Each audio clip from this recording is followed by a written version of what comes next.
500 miles, 100 miles. If you am gone, you know. তার মানে ভুলে গেছো। ইয়েস। 100 মাইলস ইংলিশ গানের বাংলা ভার্সান গাইতে গিয়ে আপনি ভুলে যেতেই পারেন, কিন্তু গত 15 বছরে আপনার কীর্তিকলাপ বাংলার মানুষ যেরকম ভোলেনি, আমরাও কিন্তু সেরকমভাবে কিছুই ভুলিনি। নমস্কার বন্ধুরা, আমি দীপ্তিমান, আপনারা দেখছেন বেঙ্গল এক্সপ্লেন চ্যানেল। গতকাল আমাদের বহিষ্কৃত মুখ্যমন্ত্রী আবার একটা ফেসবুক লাইভ করেছেন বিকেল 4টের সময়। তার আগে একটা ফেসবুক পোস্ট করেছিলেন আমি বিকেল 4টের সময় আসছি বলে।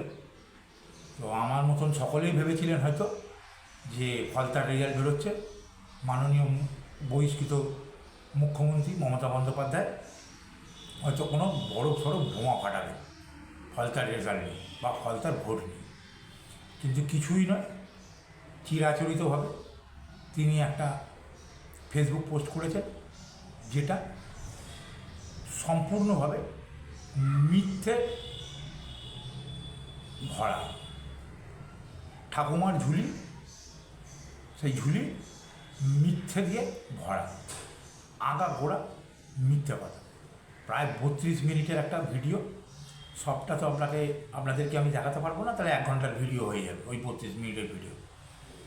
আমি বেশ কিছু অংশ আপনাদেরকে কেটে কেটে শোনাবো যে আমাদের এই প্রাক্তন বহিষ্কৃত মুখ্যমন্ত্রী মমতা ব্যানার্জি তার স্বভাব চরিত্র অনুযায়ী কীভাবে বারংবার মিথ্যে কথা বলে মানুষকে বিভ্রান্ত করার চেষ্টা করেছে।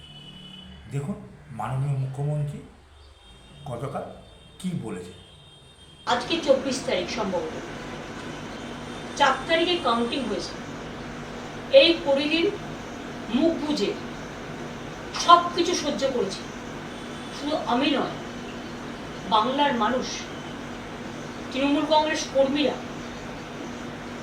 যারা রাষ্ট্রীয় সন্ত্রাসের বলি হয়েছেন, 12 জন মানুষ মারা গেছেন, খুন হয়েছেন, আত্মহত্যা করতে বাধ্য হয়েছেন, সবাইকে জোর করে পদত্যাগপত্র লিখিয়ে নেওয়া হচ্ছে, ইলেকটেড বডিগুলোকে কাজ করতে দেওয়া হচ্ছে না। কলকাতা কর্পোরেশনের মতো বড় কর্পোরেশন যাদের জল, রাস্তা সহ বিভিন্ন ডেভেলপমেন্টের কাজ, প্রত্যেকটা মিউনিসিপ্যালিটিতে ইলেকটেড বডিকে অস্বীকার করে টোটাল প্রশাসনিক রাষ্ট্রীয় সন্ত্রাস চলছে। আমিও একদিন প্রশাসন চালিয়ে এসেছি, আমি জানি প্রশাসনের কি কাজ, দলের কি কাজ, আর উন্নয়নমূলক বোর্ডগুলোর কি কাজ। আমাদের সময়েও প্রায় 30% পঞ্চায়েত অপোজিশনের ছিল, এবারেও জিতেছে তারা। ওই তাদের পঞ্চায়েত অফিসে তো আমরা কখনো তালা দিইনি, তাদের জেলা পরিষদ অফিসে তো তালা দিইনি, তাদের পার্টি অফিসে তো তালা দিইনি।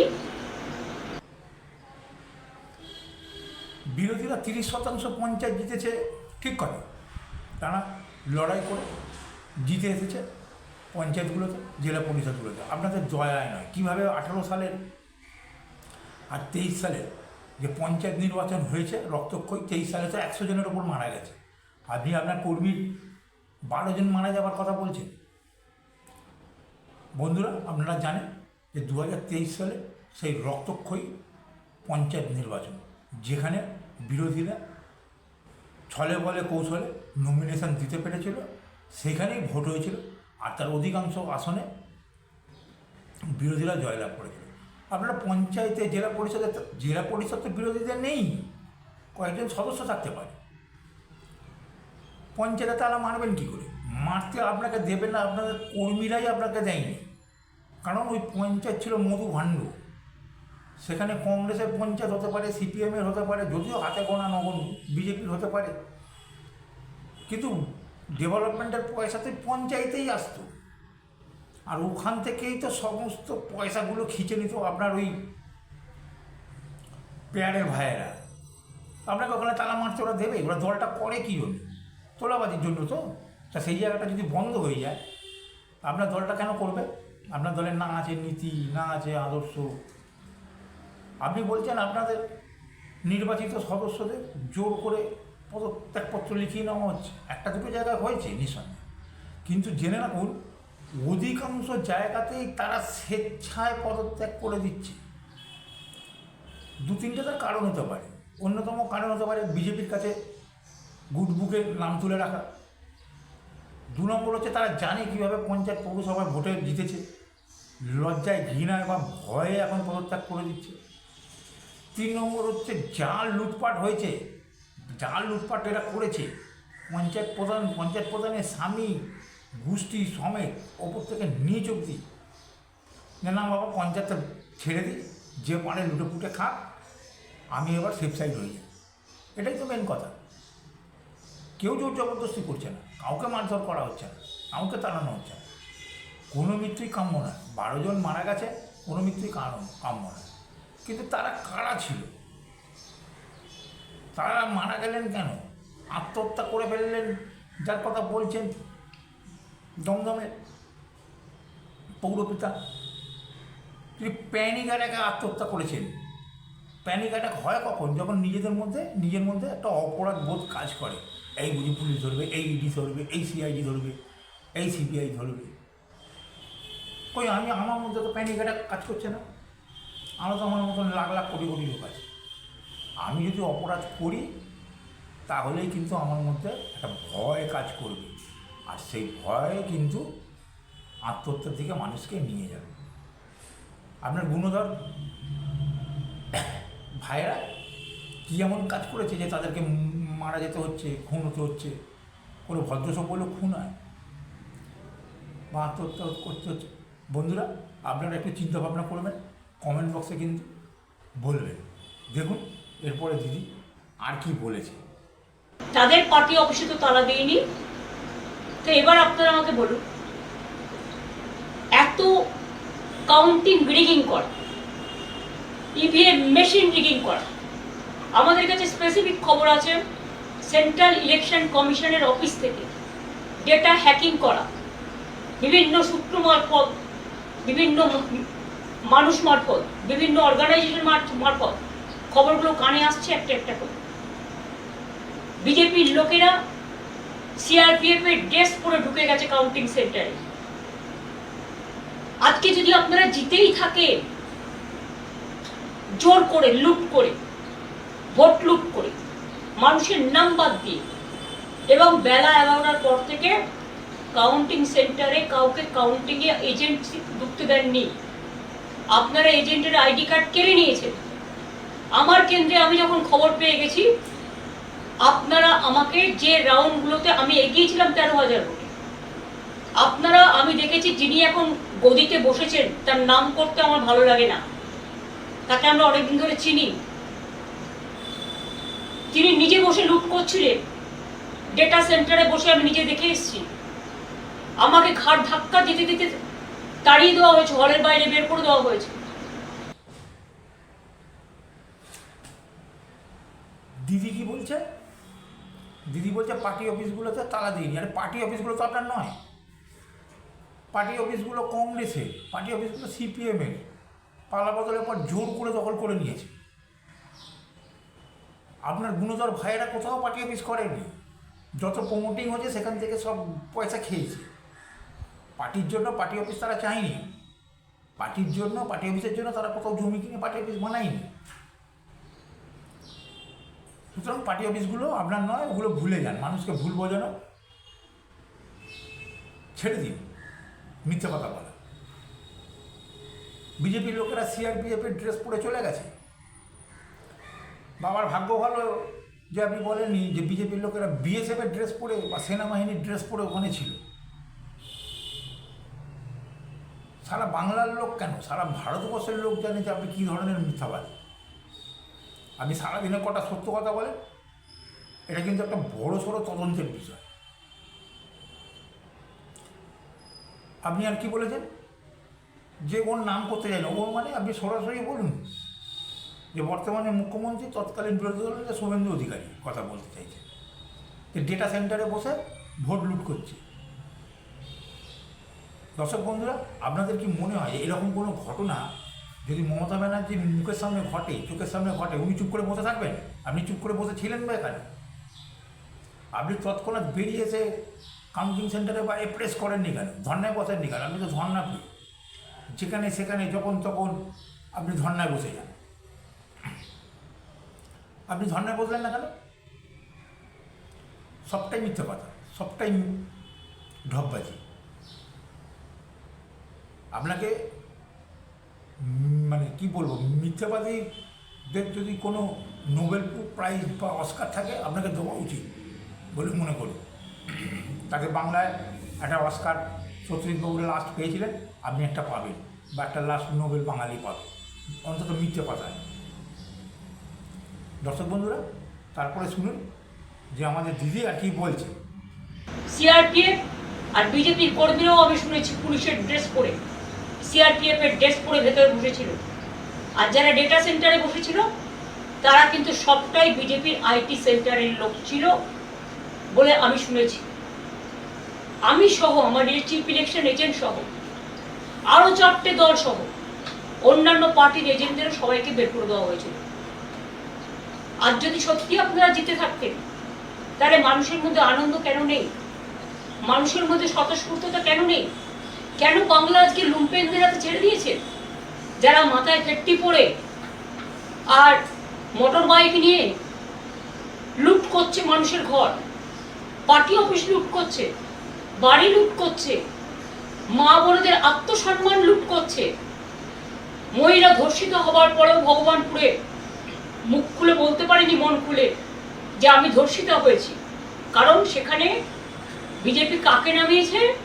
রাষ্ট্রীয় সন্ত্রাসের নামে যে ফৌজ, যারা মানুষকে, ফৌজ মানে প্রশাসন, রাজ্য প্রশাসন, যারা মানুষকে নিরাপত্তা দেবেন, আজকে রক্ষক হয়ে গেছে ভক্ষক। আজকে রক্ষক হয়ে গেছে ভক্ষক। রাজ্য প্রশাসনের কথা বলছি।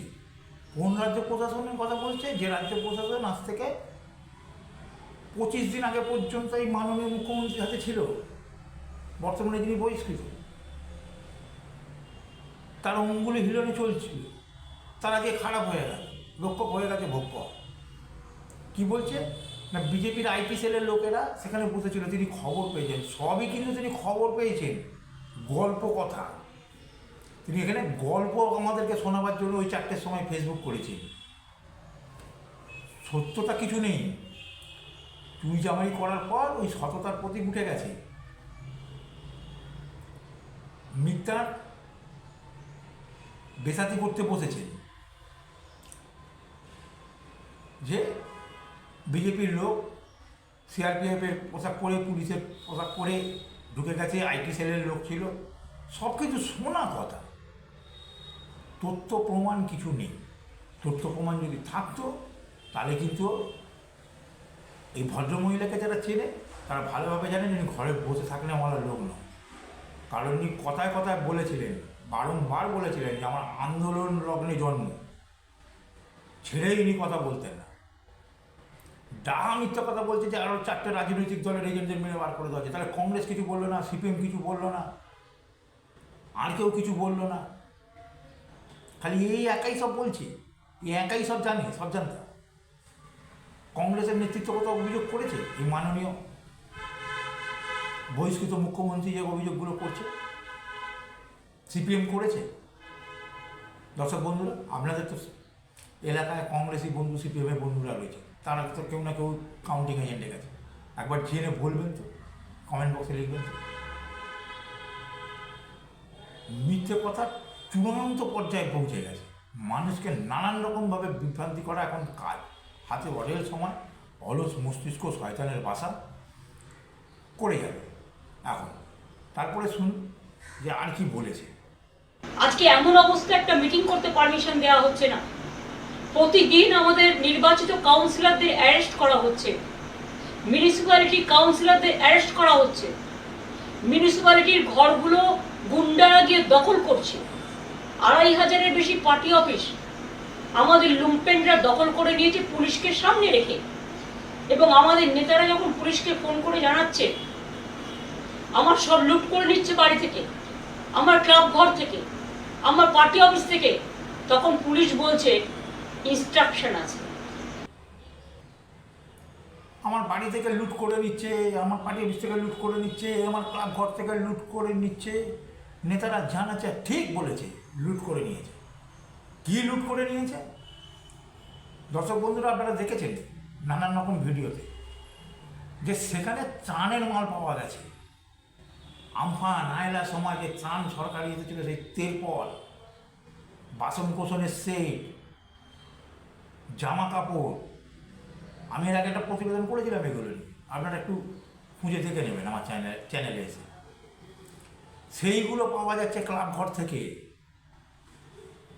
সেইগুলো আজকে আমজনতা খোঁজে গিয়ে, রেগে গিয়ে, জোর করে ঢুকে সেগুলোকে নিয়ে আসছে, সেইগুলোকে বলছে যে লুট করছে। পুলিশ দাঁড়িয়ে থেকে করছে।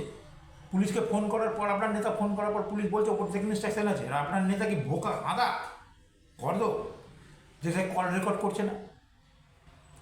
পুলিশ যদি এরকম ধরনের পুলিশ কথা বলে থাকতে পারে, অস্বীকার করছি না, কিন্তু সেটা কখনোই পুলিশ ফোনে বলবে না। সামনাসামনি ফেস টু ফেস কথা বলে পুলিশ বলে, আমাদেরকেও অনেকবার বলেছে যে আমরা কিছু করতে পারবো না, ওপর থেকে ইনস্ট্রাকশন আছে। ফোনে কথা পুলিশ কখনো বলবে না। পুলিশ অনেক জানে, তথ্য প্রমাণ রাখবে না।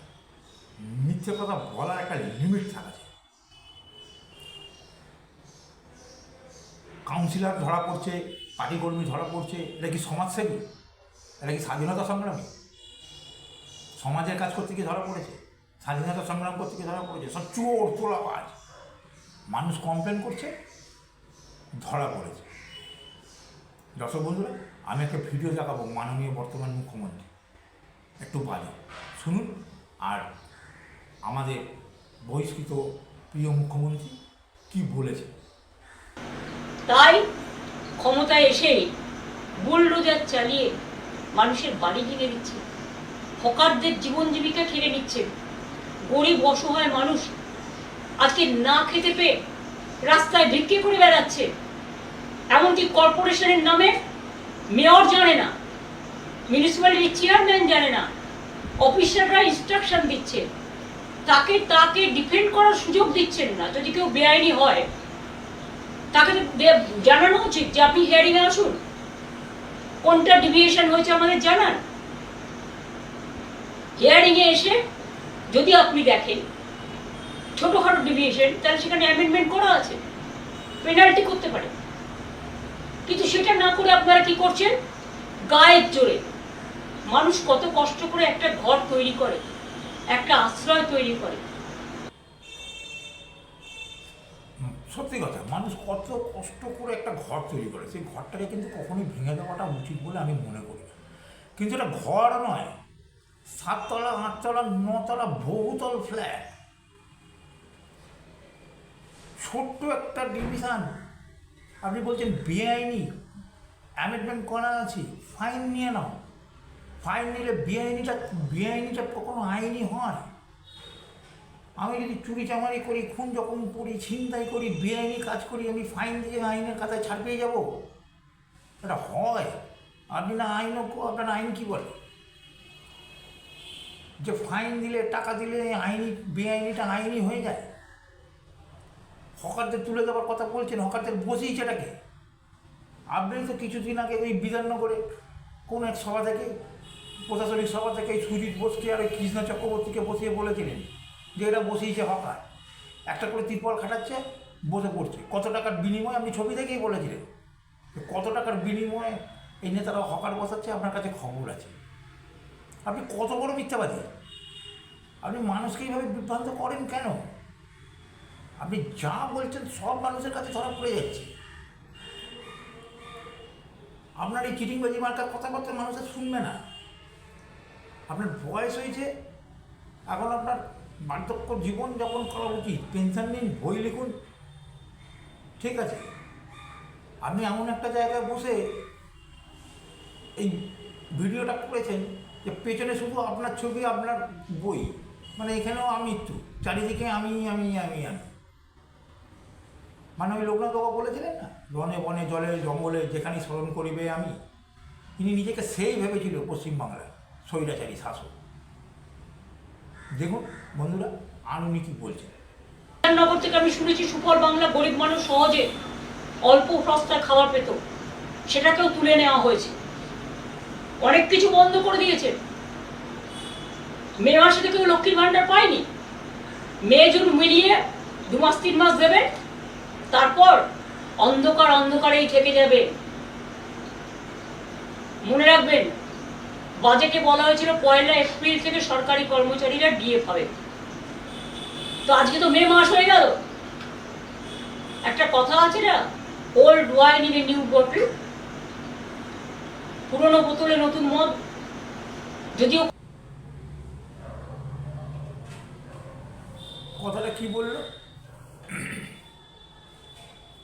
Old wine in new bottle, মানে এটাও ভুল বললো। এর মানেটা উনি বললেন যে পুরনো বোতলে নতুন মদ। কথাটা কিন্তু নতুন বোতলে পুরনো মদ। যাই হোক, সবাইতেই মিথ্যে কথা বলে, একে নিয়ে ধরে লাভ। কী বলছে, সুফল বাংলায় 5 টাকায় খাবার দিতে, খাবারটা নাকি বন্ধ করে দিয়েছে। কত বড় ঢপবাজ মহিলা, আপনাদেরকে আমি এক্ষুনি একটা ভিডিও দেখাচ্ছি, দেখুন বন্ধুরা, যে সুফল বাংলায় খাবার বন্ধ করে দিয়েছে কিনা। কালকে খেয়েছো? ক টাকা দিয়েছিলে? 5 টাকা। কেমন লাগলো খাবার? ভালো। ভালো ছিল। কি দিয়েছিল কালকে? কালকে মাছ, সবাই বলছিল মাছ দিয়েছে।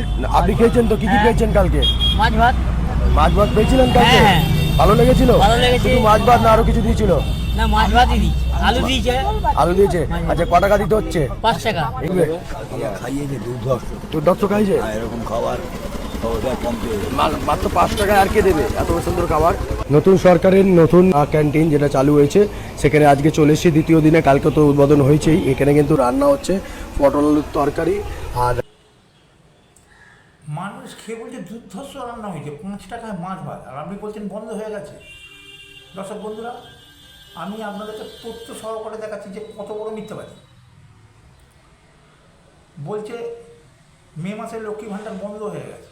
ঠিক কথা, বন্ধ হয়ে গেছে, কারণ জুন মাসের 1 তারিখ থেকে অন্নপূর্ণা ভাণ্ডার চালু হবে। তার জন্য কিছু প্রসেসিংয়ের ব্যাপার আছে। সরকার কিছু সিদ্ধান্ত নিয়েছে যে কানা অন্নপূর্ণা ভাণ্ডার পাবে না পাবে, সে নিয়ে বিস্তারিত আমি আলোচনা করছি না। সেই কাজ চলছে, পোর্টালের কাজ চলছে, যার জন্য বন্ধ আছে। 3000 টাকা পাবে। এপ্রিল মাস থেকে আপনি 4% দিয়ে দিয়েছিলেন, কোথায় গেল? তখন তো আপনার সরকার, আপনি দিলেন না কেন? তখন কি বলেছিলেন? আমরা ভুলিনি। দর্শক বন্ধুরা, আপনাদের জ্ঞাতার্থে আমি জানিয়ে দিচ্ছি। তখন বলে দিয়েছিল যে নির্বাচন ঘোষণা হয়ে গেছে, আমাদের হাতে আর কিছু নেই, নির্বাচন মিডলে দেব, চালু হয়। এই তো বলেছিল, এই তো বলেছিলেন মাননীয়। যত রকমভাবে মিথ্যে কথা বলে মানুষকে বিভ্রান্ত করা যায়, তিনি সব রকম প্রচেষ্টা চালিয়ে যাচ্ছেন। তারপর মিটিং করতে তো হচ্ছে না, মিটিং করতে তো হবে না। আমি বলছি, বিজেপি, কংগ্রেস, সিপিএম কতবার মিটিং করার জন্য পুলিশের কাছে আবেদন করেছিল। আপনার পুলিশ রিজেক্ট করে দিয়েছে, কোর্ট থেকে অর্ডারে নিয়ে আসতে হয়েছে। শুভেন্দুবাবুকে তো মনে হয় 120 বার না 150 বার কোর্ট থেকে অর্ডার নিয়ে আসতে হয়েছে মিটিং করতে যাও। কলকাতা কর্পোরেশনের পৌরসভার কাউন্সিলরকে অ্যারেস্ট করে নেওয়া হচ্ছে, সব চোর। দর্শক বন্ধুরা, আপনারা জানেন কলকাতা পৌরসভার এক কাউন্সিলর 3 কোটি টাকা দামের ফেরারি গাড়ি নিয়ে কর্পোরেশনে দাঁড়িয়েছিল, ভেতরে ঢুকেছিল। 3 কোটি, গোটা কর্পোরেশন হুড়মুড় করে নেমে এসেছিল সেই গাড়ি দেখবার জন্য।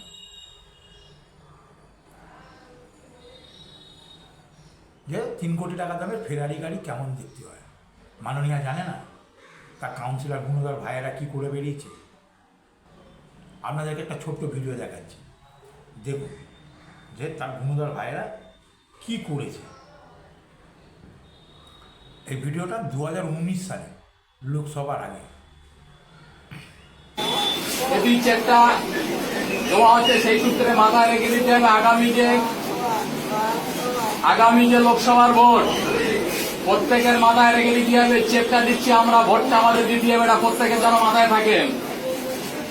পরিষ্কার ভাবে বলে দিচ্ছি, না হলে আগামী দিনে আজকের এই জেরক্স কপি নিচ্ছি, আগামী দিনে চেক দেওয়ার সময় অরিজিনাল কপি কেটে দেবো। আইডেন্টি কার্ড, মৃত্যুর পরে যে 2 লক্ষ টাকা পাওয়ার কথা, এটা একটাই যেটা জেরক্স কপিটা দেওয়া হচ্ছে। মৃত্যুর পরে যে 2 লক্ষ টাকা পাওয়ার কথা, সেই 2 লক্ষ টাকা কিন্তু আর পাবে না, খেয়াল থাকে জানো। তাহলে ভোটটা আমাদের দিতে হবে। আমাদের ক্যান্ডিডেট তোমরা প্রত্যেকেই জানো, মিলি চক্রবর্তী, তাকে জোড়া ফুল চিহ্নে সাথ দিতে হবে।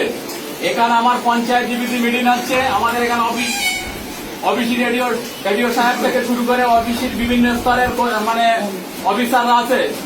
তার শর্ত আমি বলে দিচ্ছি পরিষ্কার ভাবে, আর আমি সাঁতারতলা ভাষায় কথা বলি, প্রত্যেকেই জানে কম বেশি, এটা প্রত্যেকের যেন মাথায় থাকে। চেক দিচ্ছি আমরা, ভোটটা যেন আমাদের হাতে আসে। চেক দিচ্ছি আমরা, ভোটটা যেন আমাদের কাছে আসে, মানে পঞ্চায়েত অফিস থেকে কোনো সরকারি পরিষেবা প্রদান করা হচ্ছিল, তার জন্য তার ডকুমেন্টের জেরক্স নেওয়া হচ্ছিল এবং হুমকি দেওয়া হচ্ছে যে ভোটটা দিতে হবে, ভোটটা না দিলে চেক যখন দেবে তখন অরিজিনাল ডকুমেন্ট সব কেড়ে নেবে। এই কাজে কিন্তু এরা করেছে, আর এরাই কিন্তু এখন ধোলাইটা খাচ্ছে। মাননীয়া, বুঝলেন? আপনার দলের কোনো সৎ নিষ্ঠাবান লোক কিন্তু ধোলাইটা খাচ্ছে না। এরাই কিন্তু পাড়া ছাড়া, এরাই কিন্তু এলাকা ছাড়া, বুঝতে পেরেছেন?